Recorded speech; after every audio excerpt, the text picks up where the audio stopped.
Et ouais, on va parler du Monopoly aujourd'hui. Bonjour et bienvenue dans Dungeon Attack. Aujourd'hui, on va parler du Monopoly et on va détailler pourquoi c'est un très mauvais jeu. Ma version est la version Zelda, mais ça change fondamentalement rien. On va parler un tout petit peu de l'histoire du jeu qui est atypique ma foi. Elizabeth Magie invente en 1903 The Landlord's Game, un jeu qui est censé montrer que le monopole foncier, c'est fondamentalement antisocial. Elle se base sur les travaux de Henry George, économiste, politicien et auteur, très connu pour ses travaux politico-économiques. En fait, son but à elle, c'est que les travaux du dit Henry George soient plus connus. Elle se dit que le médium du jeu pourrait être quelque chose qui pourrait véhiculer son message, et du coup, le jeu naît avec, à la base, une identité politique très forte. Donc malgré un propos politique, économique et social super important, ça marche à fond en fait. Des années 1910 aux années 1920, le jeu prend une grande popularité aux États-Unis. C'est comme ça qu'il arrive un jour aux mains de Charles Darrow. Il se procure un exemplaire du jeu via ses voisins qui lui prêtent en 1931. Et c'est là que le mec il a une idée. Il est au chômage depuis la crise de 29. Il décide de complètement voler le principe du Landlord's Game, de le rebrand et en fait d'essayer de le vendre.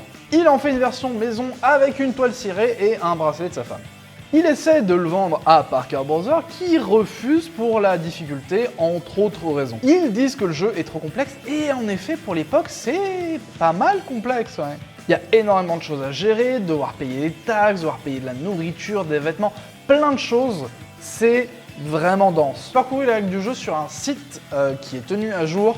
Je vous le mets dans la description, c'est assez intéressant, par contre c'est en anglais. Parker Brothers fournit quand même à Darrow une liste de 52 défauts qui, selon eux, devraient être corrigés s'il veut pouvoir être publié et édité chez eux. Charles Darrow se plie alors à Parker Brothers et commence... Non, pas du tout en fait. Non, le mec il sort de l'entretien un peu furax et il se dit vous savez quoi, je vais quand même éditer le jeu, malgré les défauts qu'ils ont soulevés. Et vous savez quoi? Mais en fait, ça cartonne, même avec les défauts. Ça cartonne tellement qu'en 1934, c'est du coup Parker Brothers qui approche Charles Darrow pour racheter la licence.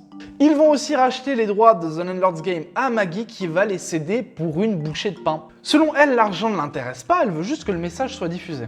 La dernière version de The Landlord's Game date de 1939 et j'aime beaucoup le board, franchement. Si je pouvais essayer une partie, je le ferais volontiers, réellement. Dans le sens que pour avoir le feeling du jeu, voir un peu comment ça se joue. Du coup, je me suis renseigné, le jeu appartient actuellement à Yourplay qui apparemment fait des éditions du jeu. Il se situe à Portland dans l'Oregon et ouais, apparemment, ils continuent de distribuer le jeu. Je vous mets leur site en description et malheureusement, il est aussi en anglais. Bon, le truc à retenir au final, c'est que le jeu original a été volé. Le voleur a essayé de le revendre à Parker Brothers. Parker Brothers disait qu'il y avait des défauts et il voulait pas le publier. Il n'a pas corrigé les défauts, l'a publié lui-même.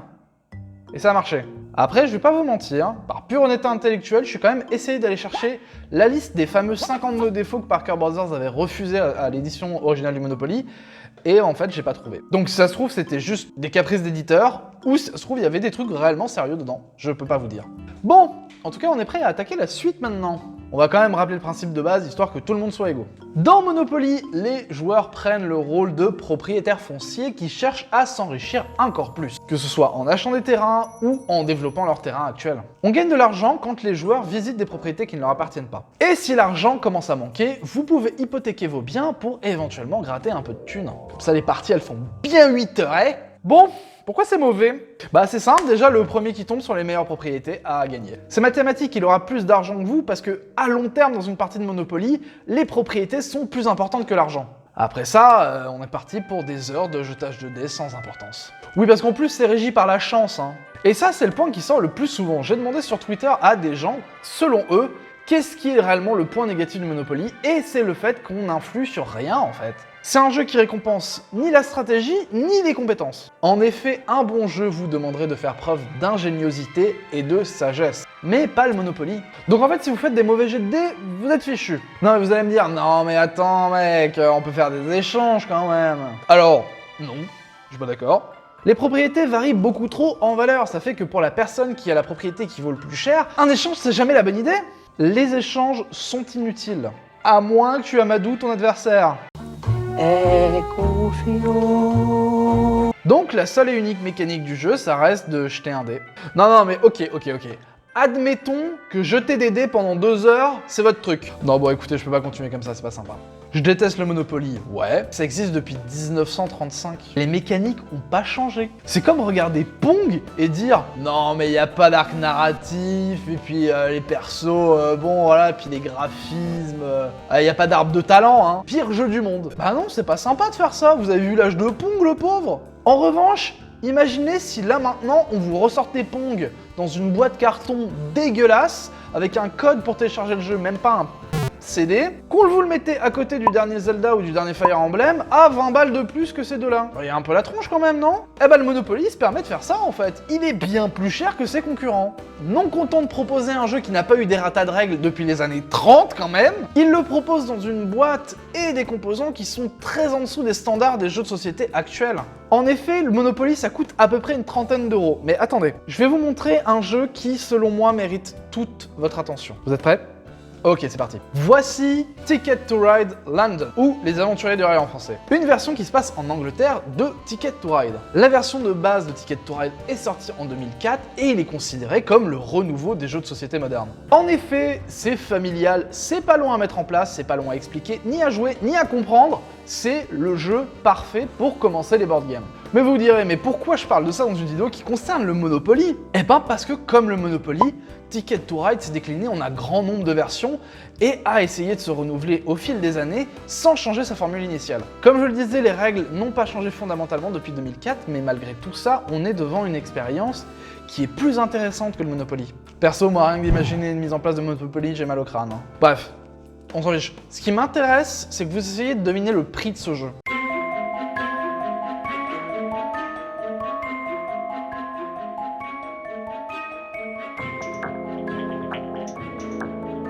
Ça coûte 22 €. 22. Je préfère être honnête, la version de base de Ticket to Ride coûte bien plus cher que ça, elle coûte une quarantaine d'euros, mais c'est pas une extension, là c'est une version standalone, vous pouvez y jouer sans avoir le jeu original. Bien entendu, la version en termes de règles fondamentales est absolument identique à l'original. Les composants sont de très bonne qualité, la boîte aussi, tout est bien fait, mais ça coûte moins cher que le Monopoly en fait. Surtout, on en a réellement pour son argent. Alors que chez Monopoly, les billets c'est non. Le plateau, c'est non aussi. La boîte est à peine plus épaisse qu'une boîte de céréales. Les pions sont certes en métal, mais les moules sont vraiment dégueulasses, hein, on va pas se mentir. Et quitte à faire ça, autant mettre du plastique. Hein. Mais malgré, je le répète, une qualité de composants médiocre et une règle du jeu qui n'a pas changé depuis 85 ans quand même, hein, il se permet de faire payer un premium pour son jeu. Mais alors du coup, pourquoi tout le monde en achète au final? Parce que oui, hein, c'est un très mauvais jeu, il y a plein de gens qui vous accorderont pour dire que ça a brisé des familles et que c'est pas fun à jouer, alors pourquoi on continue d'en acheter? Et ben au final, c'est plutôt simple comme raison. C'est quelque chose de familier. Les gens sont déjà de base plus à même d'aller vers quelque chose de connu. Il y a un autre phénomène, c'est que dans l'inconscient des gens, quelque chose de populaire, ça peut pas être mauvais en fait. Comment quelque chose qui existe depuis les années 30 pourrait être pas bon? Vous inquiétez pas, des choses mauvaises des années 30 qu'on se tape toujours aujourd'hui, on en a bien. Hein. Le dernier point important, c'est la disponibilité. En effet, le Monopoly peut s'obtenir à peu près n'importe où. Un jeu comme Ticket to Ride, lui, il se trouve plus en magasin spécialisé. Et là, je vous parle du board game moderne le plus connu, Ticket to Ride. Donc imaginez quelque chose d'un tout petit peu plus underground. Ça commence à être dur à trouver. Et franchement, même si vous trouvez une boutique qui vous le vend, si vous passez à côté du jeu à cause de la cover, je vous en voudrais pas. Hein.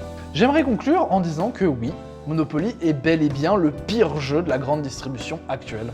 De par son prix trop élevé, de par ses mécaniques datées, de par ses composants qui sont plus que moyens, et du fait que les parties durent 3 heures, bon sang. Le jeu de société, ça a évolué, c'est un hobby maintenant moderne qui peut convenir à tout le monde. Mais il faut qu'on accepte de se séparer de l'ensemble qui peut parfois nous sembler rassurant. Et si on veut fournir à ce hobby la place qu'il mérite réellement, il faut faire mieux. Et Ticket to Ride, c'est mieux.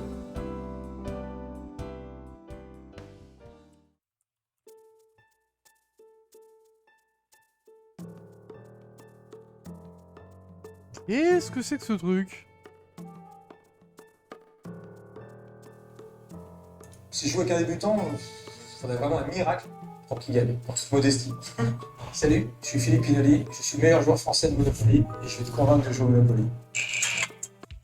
Ok, attendez, va falloir qu'on parle de ça quand même. Alors non, ça change rien à ce que j'ai dit, Mais on va quand même en parler parce que je suis très curieux. Le Monopoly, règle compétition, ça existe, mais du coup c'est quoi exactement? Les parties sont limitées à 60 minutes, on utilise un dé spécial appelé dé rapide, et le vainqueur est celui qui à la fin des 60 minutes a le plus d'argent. Alors, ça a l'air de corriger quelques défauts du jeu, notamment le fait que ce soit trop long. Mais je suis désolé, hein, ça change rien. Le jeu de base, il est flingué. C'est l'équivalent de « vous aimez pas un jeu vidéo? Non mais t'inquiète pas, l'extension est mieux et du coup ça va... » Non, je suis désolé. En tout cas, ça m'a bien fait rire de voir qu'il y avait une scène compétitive Monopoly. Il y a eu quand même un tournoi. Le tournoi s'est quand même déroulé à Macao avec un cash prize. Ça me paraît complètement fou, ce truc. Ce qui est dingue aussi, c'est que dans la version compétitive, le meilleur moyen de gagner, c'est d'aller en tôle, en fait. Il faut acheter les meilleures propriétés, aller en prison. Mais c'est comme dans la vraie vie, en fait. Mais attention, je me moque pas, hein, réellement, ça me fait rire avec bienveillance. Je trouve ça fou que des gens aient poussé une passion qui peut paraître aussi dérisoire jusqu'à en faire un tournoi, en fait. Bon, on va boucler avec ça. Ça m'a vraiment fait marrer et je me suis dit qu'il fallait l'inclure dans la vidéo. On me l'a montré genre vraiment très peu de temps où je boucle ce script. Si vous voulez jouer à Ticket to Ride, je vous mets un lien Philibert dans la description comme d'hab. N'hésitez pas à d'abord consulter votre boutique de jeux local, hein. Faut toujours soutenir les petits commerçants, surtout si ce sont amicaux. Quant à nous, on se revoit bientôt pour la prochaine vidéo. Je fais une vidéo par semaine, voire deux, donc abonnez-vous si ça vous intéresse. Je vous fais des bisous et prenez soin de vous et vos proches et ne jouez pas à Monopoly.